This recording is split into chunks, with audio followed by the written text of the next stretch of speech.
শুরুটা হয় 1968 সাল থেকে, যেখানে পলাশ তার বান্ধবী আইরিসকে একটি অনেক উঁচু রেস্টুরেন্ট স্কাইভিউ বিল্ডিং এর উদ্বোধন অনুষ্ঠানে নিয়ে যাচ্ছে। আইরিস এই সারপ্রাইজে খুব খুশি ছিল, কারণ এই টাওয়ারটি তখনকার সময়ের সবচেয়ে উঁচু বিল্ডিং। আর তার চেয়ে অদ্ভুত ব্যাপার হলো, এই টাওয়ারটি তার নির্ধারিত সময়ের 6 মাস আগেই তৈরি হয়ে গেছে। এখন তাদের দুজন ছাড়াও আরো শত শত মানুষ সেখানে জড়ো হয়েছে, যাতে তারা উপরে গিয়ে সে ভিউ উপভোগ করতে পারে।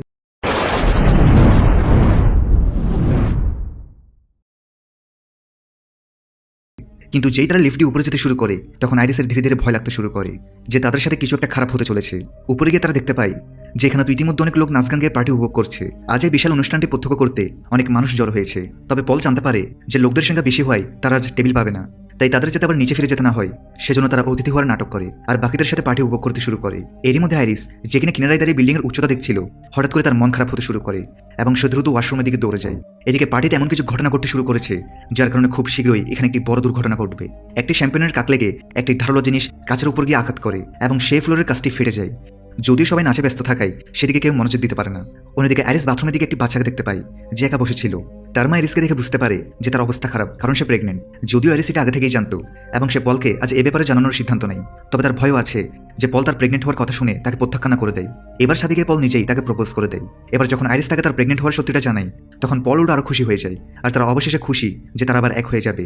তখনই পেছনে একটি বাচ্চা, যে ক্রমাগত কিছু কয়েন নিচে ফেলছিল, একজন গার্ড তাকে থামতে বলে যেন সেমনটা না করে।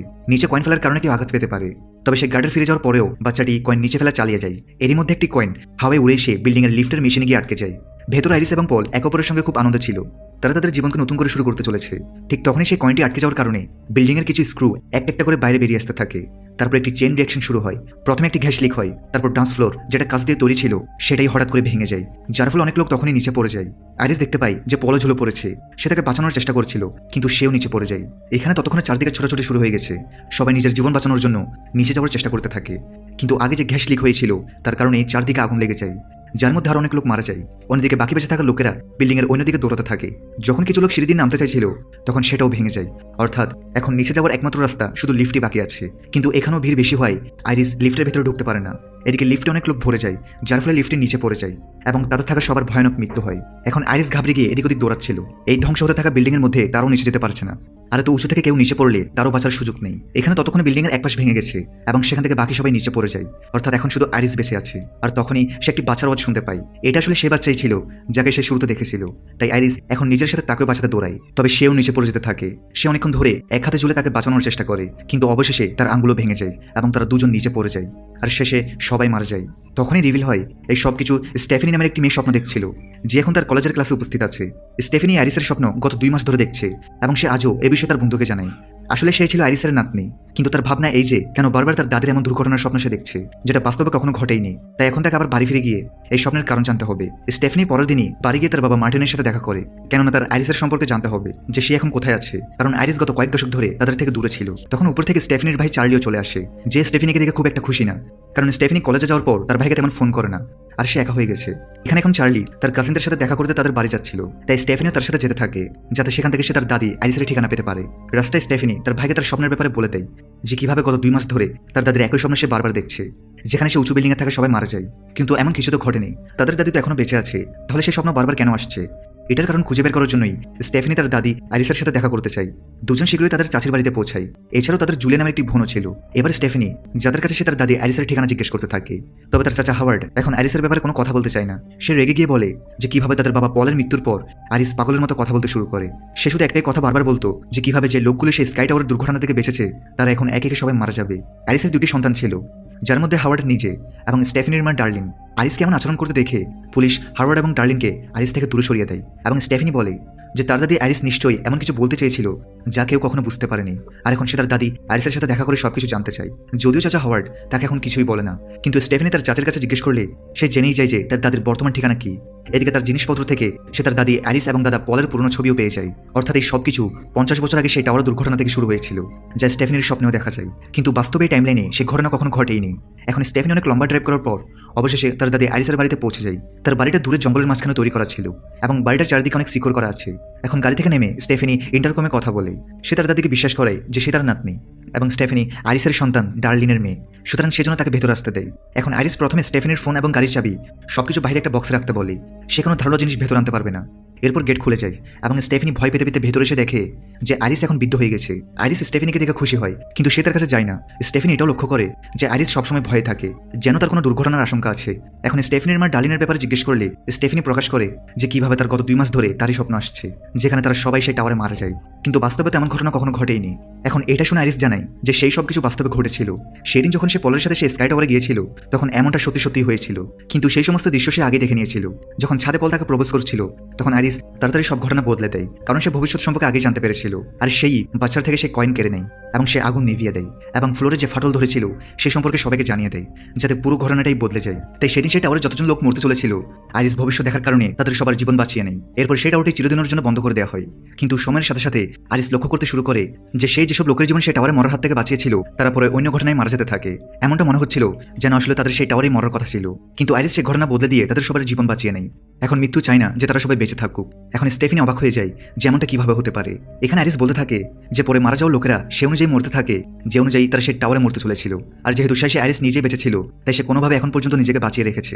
কিন্তু এখন 2 মাস আগে তারও ক্যান্সার ধরা পড়েছে, অর্থাৎ সে বেশি দিন বাঁচবে না। আর ঠিক সেই সময় থেকেই স্টেফেনেরও তার স্বপ্ন আসতে শুরু করে, অর্থাৎ আইরিসের মতে তাদের পুরো পরিবারকে বাঁচাতে হবে, কারণ যদি আইরিস মারা যায় তাহলে মৃত্যু একে একে তার পরিবারের সদস্যদের মারতে শুরু করবে। মৃত্যু তাদের সবার পিছু নেবে, কারণ তাদের তো কখনো জন্ম হওয়ার কথা ছিল না। এখন আইরিস তার এত বছর এই সবকিছুর উপর গবেষণা স্টেফেনিকে দিতে থাকে যাতে সে সবকিছু বুঝতে পারে, যে উপায়গুলোর কারণে সে এখন পর্যন্ত মৃত্যু থেকে বাঁচতে পেরেছে এবং এই কারণেই সেই সেফ হাউস থেকে বাইরে বের হয় না। আর স্টেফেনি এটার সাহায্যে তার পরিবারকে বাঁচাতে পারবে। এরই মাঝে একটা ম্যাগনিফাইং গ্লাস নড়ে যায় এবং তা দিয়ে একটা গাছের দড়ি জ্বলতে শুরু করে, কিন্তু আইরিস সেটা লক্ষ্য করে ফেলে। তবে এখন স্টেফেনির তার দাদির কথায় বিশ্বাস হয় না। তার এই কথার কারণে তার বাকি পরিবার আইরিসকে পাগল মনে করত, তাই সে এখন ডায়েরি না নিয়ে ফিরে যেতে থাকে। অন্যদিকে আইরিস বাইরে যাওয়ার কথা ভাবতে শুরু করে, কারণ তার ধারণা ছিল যে সে কোন উপায়ে মারা যাবে। এমনিতেও মৃত্যু এত বছর ধরে তার পেছনে লেগে আছে, কিন্তু এবার তো সে ক্যান্সারের কারণে এমনিতেই মারা যাবে। তাই স্টেফেনিকে বিশ্বাস করানোর জন্য যে সে সত্যি বলছে এবং সেজন্য তার পুরো পরিবারকে বাঁচিয়ে নেয়, তাই আইরিস এখন তাকে সেই ডায়েরিটি দিতে বাইরে বেরিয়ে আসে। তখন সে বলে যে এখন থেকে সামনে যা হতে চলেছে তাতে স্টেফেনির তার প্রতিটি কথায় বিশ্বাস হয়ে যাবে। সে তাকে দূরে সরতে বলে, আর তখনই পেছন থেকে একটি পাখা ভেঙে সোজা আইরিসের মাথায় ঢুকে যায় এবং সে সেখানেই মারা যায়। সেই সবকিছু আগে থেকে অনুমান করে নিয়েছিল এবং ঠিক তেমনটাই হয়েছে। এবার পরদিন পুরো পরিবার আইরিসের ফিউনারালে জড়ো হয়। এখানে স্টেফেনি তার বাবা এবং চাচা হাওয়ার্ডকে সব জানায় যে কিভাবে আইরিস মরার আগে তাকে সব বলে দিয়েছিল যে তার মৃত্যুর সাথে সাথেই মৃত্যু তাদের পুরো পরিবারের দিকে আসবে, তাই তারা সবাই যেন সতর্ক হয়ে যায়, যদিও এখন তার কথা কেউ বিশ্বাস করে না। আর তখনই সেখানে স্টেফেনির মা ডার্লিনও এসে পড়ে, যে তাদের ছোটবেলায় ছেড়ে চলে গিয়েছিল। তাই স্টেফেনি রেগে গিয়ে তার থেকে দূরে যেতে থাকে। আর যখন তার ভাই চার্লি তাকে বোঝানোর চেষ্টা করে যে তাদের মায়ের সাথে কথা বলা উচিত, তখন স্টেফেনি মানে না, কারণ তাদের মা ছোটবেলায় তাদের বাবার ভরসায় ছেড়ে চলে গিয়েছিল আর এখন সেটাকে আরেকটা সুযোগ দিতে পারবে না। পরের দিন হাওয়ার্ড তার পুরো পরিবারের জন্য একটা লাঞ্চের আয়োজন করে, কারণ এখন পুরো পরিবার একসাথে জড়ো হয়েছে। যদিও স্টেফেনি সেখানে তার মা উপস্থিত থাকায় নিজের বাড়ি চলে যায় এবং সে আইরিসের ডায়েরি নিয়ে গবেষণা করতে শুরু করে। সেই ডায়েরি থেকে জানতে পারে তারা কোন কোন জিনিস থেকে মারা যেতে পারে, আর মৃত্যু কখনো তাদের পিছু ছাড়ে না, যাদের পৃথিবীতে থাকার কথাই ছিল না। অন্যদিকে লাঞ্চের সময় একটা গ্লাস ভাঙার পর ববের হাত থেকে ভুল করে একটি কাঁচের টুকরো বরফের মধ্যে পড়ে যায়, অর্থাৎ সেটা কোনো একজন সদস্যের গ্লাসে যেতে চলেছে। এরপর সে তার বোন ডার্লিনের সাথে দেখা করতে যায়, কারণ সে অনেক বছর পর ফিরে এসেছে। সে জানেও যে কিভাবে তাদের মা আইরিস সবসময় তাদের মৃত্যুকে নিয়ে ভয় দেখিয়ে রাখতো। এই কারণে ডার্লিনের মানসিক অবস্থা খারাপ হয়ে যায় এবং সে তার সন্তান স্টেফেনি ও চার্লিকে ছোটবেলায় তাদের বাবার কাছে ছেড়ে চলে গিয়েছিল। এদিকে স্টেফেনি ডায়েরি থেকে আন্দাজ করে ফেলে যে তাদের সাথে কিছু খারাপ হতে চলেছে, তাই সে তাড়াতাড়ি তাদের ফোন করতে থাকে আর তাদের বাড়ির দিকে যেতে থাকে, কিন্তু বাকি সবাই লাঞ্চে ব্যস্ত থাকায় কেউ ফোন তুলতে পারে না। অন্যদিকে হাওয়ার্ড ততক্ষণ তার সন্তানদের সাথে যোগ দেয়। ঠিক তখনই ডার্লিন লক্ষ্য করে যে তাদের নিচে একটি ধারালো যন্ত্র পড়েছিল এবং সে সেটা তুলে পাশে রেখে দেয়। যদিও ততক্ষণে সমস্ত ঘটনা শুরু হয়ে গেছে, কিন্তু যেই তাকে দেখে হাওয়ার্ড তার দিকে যাচ্ছিল তখনই সেই কাঁচের টুকরোটা যেটা গ্লাসে পড়েছিল এখন সেটা হাওয়ার্ডের পায়ে গেঁথে যায়। আর সেই ধারালো যন্ত্রটি যেটাকে ডার্লিন তুলে রেখেছিল সেটা পড়ে গিয়ে ঘাস কাটার মেশিন চালু হয়ে যায় এবং সেই মেশিন সোজা হাওয়ার্ডের মুখের উপর চড়ে যায়, যার ফলে সে সেখানেই মারা যায়। এখন এখান থেকে স্টেফেনির কাছে আইরিসের থিওরি নিশ্চিত হয়ে গেছে যে আইরিসের মৃত্যুর সাথে সাথেই এখন তার পুরো পরিবার মরতে শুরু করবে, কারণ তাদের তো কখনো জন্ম হওয়ার কথা ছিল না। তাই স্টেফেনি তার পুরো গবেষণা তৈরি করে এবং তার পরিবারকে জড়ো করে তাদের সবকিছু বোঝাতে শুরু করে। স্টেফেনি বলতে শুরু করে কিভাবে সেই টাওয়ারে আইরিসের ধারা বাঁচার পর মৃত্যু সেই সমস্ত মানুষকে আবার এক এক করে মারতে শুরু করেছে। তবে যেহেতু সেই সব মানুষের মৃত্যুর সংখ্যা শত শত ছিল, তাই মৃত্যু প্রত্যেকের কাছে পৌঁছাতে অনেক বছর সময় লাগিয়ে দেয় এবং ততদিন অনেকেই সন্তান পর্যন্ত জন্ম দিয়েছিল, যাদের জন্মই তো হতো না যদি তারা টাওয়ারে মারা যেত। তাই এখন ডেথ তাদের সবাইকে মারছে, যাদের সংযোগ সেই টাওয়ারে উপস্থিত লোকদের সাথে ছিল। এবং শেষে যখন আইরিসের মরার পালা আসে সে সেই কেবিনে লুকিয়ে পড়ে আর মৃত্যুর তার কাছে পৌঁছাতে বহু বছর লেগে যায়। তাই এরপর আর কেউ মরছিল না, কিন্তু মৃত্যু এখন আইরিসের মৃত্যুর পর তাদের পেছনে আসবে। এই মৃত্যু পর্যায়ক্রমে বড়দের থেকে ছোটদের ধরে, মানে হাওয়ার্ড ছিল আইরিসের বড় ছেলে। তো এখন হাওয়ার্ডের মৃত্যুর পর তার 3 সন্তান তাদের বয়স অনুযায়ী মারা যাবে।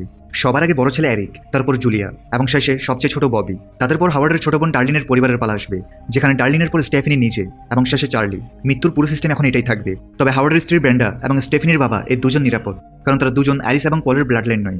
স্টেফিনি আরও জানায় যে সেই ডায়েরিতে জ্যাবি নামের এক ব্যক্তির কথা সে জানতে পেরেছে যে মৃত্যুকে ফাঁকি দিয়েছিল।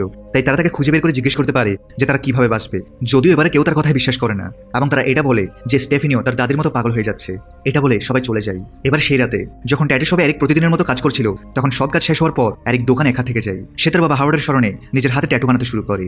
এরই মধ্যে তার কাছে স্টেফিনির মেসেজ আসে যে তারই পরের নম্বর, তাই সে যেন সতর্ক থাকে। কিন্তু এরিক তার ফোন বন্ধ করে দেয়। তখন এখানে ঘটনাগুলো নিজ থেকেই ঘটতে শুরু করে। সাউন্ড বক্সের ভাইব্রেশনে একটা বোতল পড়ে যায়। সে জোরে উঠে দাঁড়ায়, যার ফলে চেয়ারটা গিয়ে আলমারির সাথে বাড়ি খায় আর একটা লিকুইডের বোতল পড়ে যায়। কাক লুজ থাকায় সেখান থেকে লিকুইড পড়তে থাকে। পাখার সাথে চেন বাড়ি খেতে খেতে আংটা খুলে যায় আর আংটায় লেগে থাকা চেনটি গিয়ে সোজা এরিকের নাকের রিঙে আটকে যায়, যার ফলে সে বের হতে পারে না। অন্যদিকে নিচে তখন একটি ল্যাম্প পড়ে গিয়ে আগুন লেগে গেছে। সেই সময় এরিক নিচে চেনে ঝুলে আছে আর তখনই দোকানে একটা বড় বিস্ফোরণ হয়। এবার সকাল হলে স্টেফেন তার ছোট ভাই চার্লিকে জাগিয়ে তোলে যে এরিকের ফোন রাত থেকেই বন্ধ আসছে। তাই দুজন তাড়াতাড়ি এরিকের বাড়ির দিকে যেতে থাকে। রাস্তায় চার্লি জানতে পারে যে গত রাতে এরিকের দোকানে বিস্ফোরণ হয়েছিল। এতে তো দুজন আরো বেশি ভয় পেয়ে যায়। কিন্তু তখনই তারা এরিককে রাস্তায় সুস্থভাবে পেয়ে যায়। সে জানে যে গত রাতে বিস্ফোরণে সে বেঁচে গেছে, কারণ সৌভাগ্যবশত সে একটি লেদার জ্যাকেট পরেছিল। এখানে স্টেফেন আরো বিভ্রান্ত হয়ে যায় যে এরিক ভাগ্যক্রমে কিভাবে বাঁচতে পারে।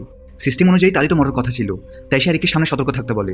স্টেফেনি অ্যারিসের ডায়েরি থেকে নিজের আইডিয়া লাগাতে শুরু করে যে কিভাবে ফুটবল খেলে থাকা বাচ্চাদের বল তাদের লাগতে পারে। পাশে একটি গাছে একটি ট্রিমার ঝুলছে, সাথে একজন লোক পাতা উড়াচ্ছিল।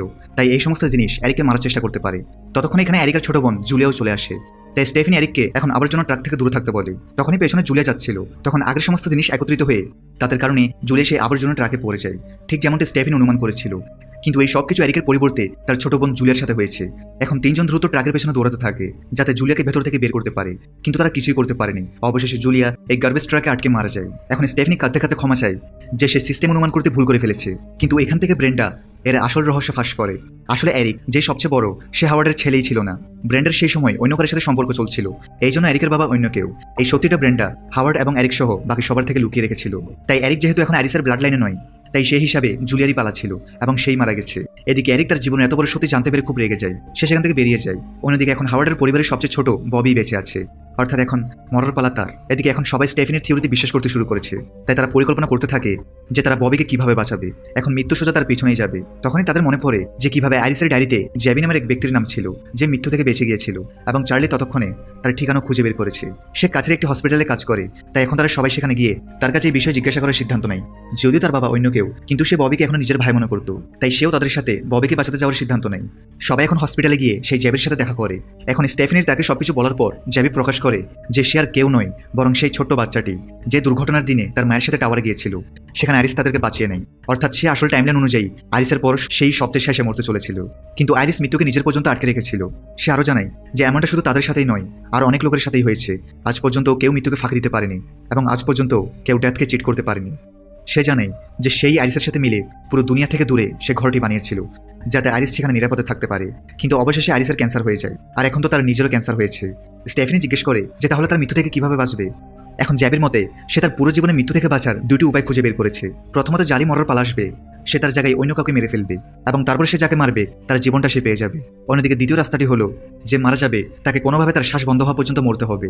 তারপর শেষ মুহূর্তে পরিবারের বাকিরা তাকে কোনোভাবে বাঁচিয়ে তুলবে। তারপর মৃত্যু তাদের ব্লাড লাইনের পিছু ছেড়ে নিজের পরের শিকারের দিকে চলে যাবে। এখন এটা শুনে এরিক তার ভাই ববিকে বাইরে নিয়ে আসে। তারা শুরুতে ভাবেও যে ববির কি অন্য কারো প্রাণ নেওয়া উচিত, যাতে তারা অন্য কারো জীবন পেয়ে যায়।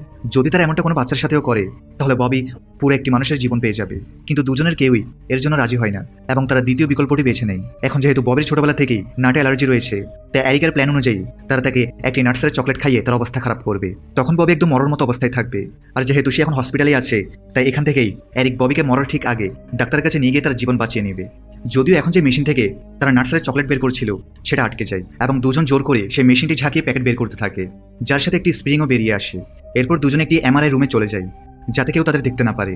এরিক এখানে ববিকে নিরাপদে থাকতে বলে। সে একটি হুইল চেয়ার আনতে চলে যায় যাতে মরতে থাকা ববিকে ডাক্তার পর্যন্ত নিয়ে যেতে তার কোনো দেরি না হয়। কিন্তু কিছুক্ষণ পর তাদের দ্বারা ভুলবশত এমআরআই মেশিন চালু হয়ে যায়, আর এই মেশিন ধাতব জিনিসকে নিজের দিকে আকর্ষণ করে। অর্থাৎ মৃত্যু তার খেলা খেলতে শুরু করে দিয়েছে। এখন ববির জন্য হুইল চেয়ার আনার পর এরিক তার কাছ থেকে তার ইঞ্জেকশন নিয়ে নেয়, যাতে সে অ্যালার্জি হওয়ার পর ইঞ্জেকশন লাগাতে না পারে, এবং তাদের প্ল্যান কাজ করে। এখন প্ল্যান অনুযায়ী ববি সেই চকলেটটি খেয়ে নেয়, যার ফলে তার অ্যালার্জি হতে শুরু করে। কিন্তু তারা খেয়াল করেনি যে পেছনে এমআরআই মেশিনও চলছে, যা এখন এক এক করে সমস্ত ধাতব জিনিসকে নিজের দিকে টানতে শুরু করে। যেহেতু এরিক তার পুরো শরীরে মেটাল পিয়ার্সিং করিয়ে রেখেছিল, তাই এখন তার পুরো শরীর এমআরআই মেশিনের দিকে যেতে থাকে। অবশেষে হুইলচেয়ারটি তার দিকে এসে লাগার সাথে সাথেই এরিক পুরোপুরি এমআরআই মেশিনে আটকে যায় এবং পিষ্ট হয়ে সেখানেই মারা যায়। অন্যদিকে ববিও এখন অ্যালার্জিতে মরতে মরতে এরিকের হাত থেকে ইঞ্জেকশন নিতে যায় এবং অবশেষে সে নিজের শরীরে ইঞ্জেকশনটি লাগিয়ে নেয়। কিন্তু বাহিরেও ততক্ষণে এমআরআই মেশিনের ম্যাগনেটিক ফিল্ড পৌঁছে গেছে, যা দেখে একজন নার্স সেই রুমে দেখতে যায় যে কি হয়েছে। যেই সেই দরজা খোলে তখন সেই মেশিনের স্প্রিংটি যা ভুল করে এরিক ও ববির কারণে বাইরে বেরিয়ে গিয়েছিল সেটাই এখন আকৃষ্ট হয়ে সোজা ববের মাথায় গিয়ে লাগে এবং সেও মারা যায়। অর্থাৎ এখন শুধু ডার্লিন, স্টেফেনি ও চার্লি বেঁচে আছে, যেহেতু পরপালা তারে, তাই সে তার মায়ের সাথে আইরিসের কেবিনে থাকতে চলে যাবে, যা সবচেয়ে নিরাপদ। সেখানে মৃত্যু আর কিছু করতে পারবে না। আর যতক্ষণ ডার্লিনের কিছু হবে না ততক্ষণ স্টেফেনি এবং চার্লি নিরাপদ থাকবে, কারণ মৃত্যু একটি সিস্টেমে চলে। এখন তাদের কাছে আর কোনো উপায় নেই। এমনিতেও ডার্লিন তার সন্তানদের জন্য আগে কিছুই করতে পারেনি, কিন্তু এখন সে তাদের জীবন বাঁচানোর জন্য সারা জীবন সেই নিরাপদ কেবিনে বন্ধ থাকতে রাজি আছে। তিনজনে এখন লম্বা ড্রাইভ করার পর অবশেষে সে কেবিনে পৌঁছে যায়, কিন্তু এখানে তো গেট বন্ধ ছিল এবং সেখানে বিদ্যুতের তারে কারেন্ট বইছিল। তাই স্টেফেনি এখন তার গাড়ি দিয়ে ধাক্কা মেরে গেট ভেঙে ভিতরে ঢুকে যায়, কিন্তু এরই মাঝে তার সিট বেল্ট আটকে যায় এবং সে সেখানেই ফেসে যায়। যদিও এখন তাদের মা ডার্লিনকে নিরাপদ করতে হতো, তাই চার্লি ডার্লিনকে নিয়ে তাড়াতাড়ি কেবিনের ভেতরে যেতে থাকে। অন্যদিকে এখন মৃত্যুর প্রক্রিয়া আবার শুরু হয়ে গেছে, তাই একটি বিদ্যুতের তার ছিঁড়ে কেবিনের উপর পড়ে, যার ফলে ভেতরে স্টপ ফেটে যায় এবং খুব বড় একটি বিস্ফোরণ হয়। বাইরে ডার্লিন এবং চার্লি আহত অবস্থায় থাকে। পাশাপাশি সেই গাড়িটি উল্টে যায়, যেখানে স্টেফেনি সিট বেল্টে আটকা পড়েছিল। সে আর বের হতে পারছিল না। ঠিক তখনই একটি অংশ তারই উপর এসে পড়ে এবং ডার্লিন মারা যায়। অন্যদিকে গাড়িতে স্টেফেনি জলে ডুবে যাচ্ছিল এবং মরার পালা তারই ছিল, কিন্তু চার্লি দ্রুত দৌড়ে গিয়ে কোনোভাবে শেষ মুহূর্তে তাকে বাইরে বের করে আনে এবং তাকে বাঁচিয়ে নেয়। এখন জ্যাবি তাদের আগে বলে দিয়েছিল যে যদি কেউ কিছুক্ষণ মরে গিয়ে আবার বেঁচে ওঠে তাহলে মৃত্যু তাদের ব্লাড লাইন থেকে এগিয়ে যায়। ঠিক এমনটাই স্টেফেনের সাথে হয়েছে এবং দুজন খুশি যে তারা এখন বেঁচে যাবে। এখন এই ঘটনার বেশ কয়েকদিন কেটে গেছে। দুই ভাই বোন তাদের বাবার সাথে তাদের অতীতে যা কিছু হয়েছে তা ভুলে গিয়ে জীবনের সামনে এগিয়ে যাচ্ছে। আজ তারা একসাথে চার্লির এক বন্ধুকে পার্টির জন্য নিতেও গেছে, যেখানে তারা একজন ডাক্তারকে সব জানায় যে কিভাবে চার্লি স্টেফেনকে কিছু সময় মরার পর বাঁচিয়ে নিয়েছে। কিন্তু এখন ডাক্তার তাদেরকে একটি অনেক বড় রহস্য ফাঁস করে। তিনি জানায় যে স্টেফেনি তো কখনো মারাই যায়নি, মেডিকেল সায়েন্স অনুযায়ী সে শুধু অজ্ঞান হয়েছিল, অর্থাৎ মৃত্যু এখনও তাদের পিছু ছাড়েনি। আর তখনই পেছন থেকে এক মহিলার হাত থেকে একটি কয়েন পড়তে পড়তে সোজা একটি রেলওয়ে ট্র্যাকের মাঝে গিয়ে আটকে যায়, যার ফলে ট্রেন এখন ট্র্যাক থেকে নেমে স্টেফেনি এবং চার্লির পেছনে যেতে থাকে। অবশেষে তাদের দুজনের দৌড়ে পালানোর সত্ত্বেও তারা দুজন ট্রেনের নিচে চাপা পড়ে মারা যায়। অর্থাৎ মৃত্যুকে কেউ ধোঁকা দিতে পারে না। আর এখানেই এই মর্মান্তিক পরিণতির সাথেই এই পুরো মুভি এখানেই শেষ হয়।